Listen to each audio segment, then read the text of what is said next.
Breaking tonight, the gloves come off in the race for the White House as a leading Republican contender attacks Donald Trump, the frontrunner, calling his immigration proposals unrealistic and not conservative.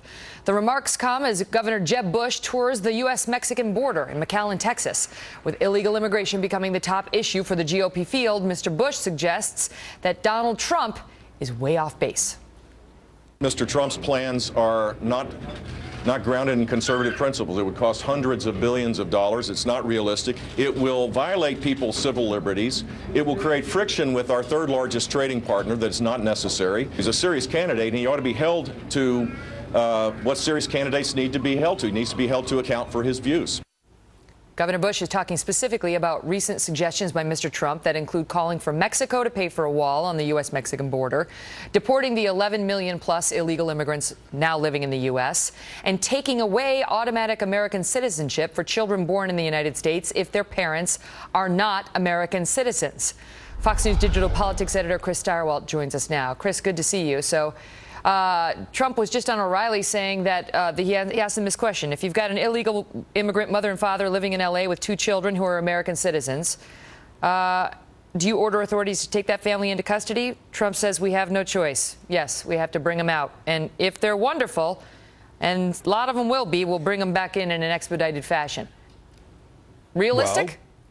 Well, the Wonderful Assessment Bureau at DHS will be... You passed! Hard to set up, I will say that. But at this point, where Trump, if you listen to him, where he goes to in this when he's getting pinned down, and whether it's O'Reilly or whomever, pinning him down and taking him to task on this stuff and saying, what are you going to do? He says, basically, I'm going to hire great people. I'm going to hire the best people. We're going to work it out. Don't worry about it.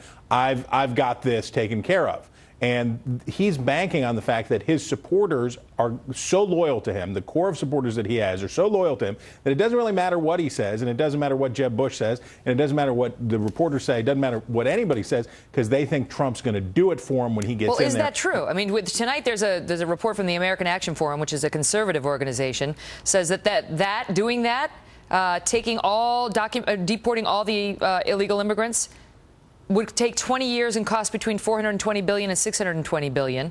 They also claim it would reduce the size of the economy by 5.7%.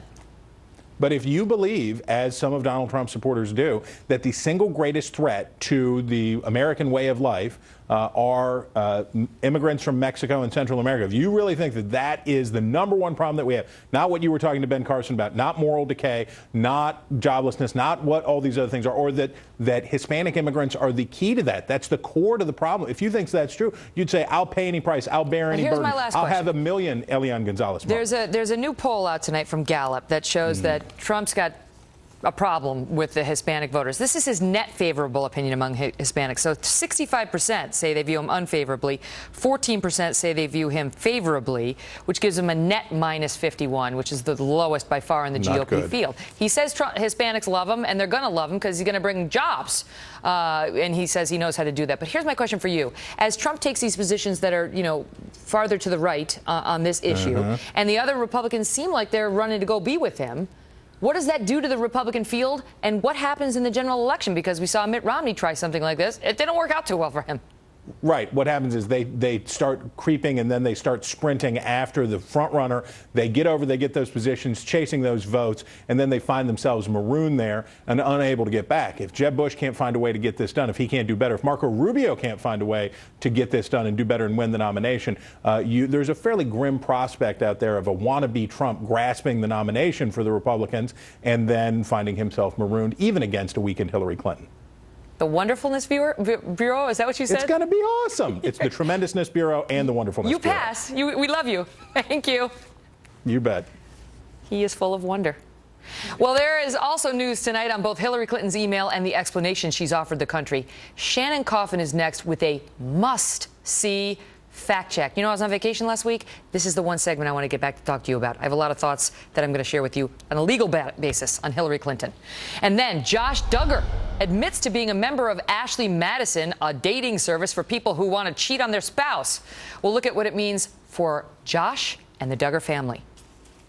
The main charge we've heard from your critics has been they are hypocrites. They preached family values. Josh once said, we are the epitome of conservative values. And yet they had this secret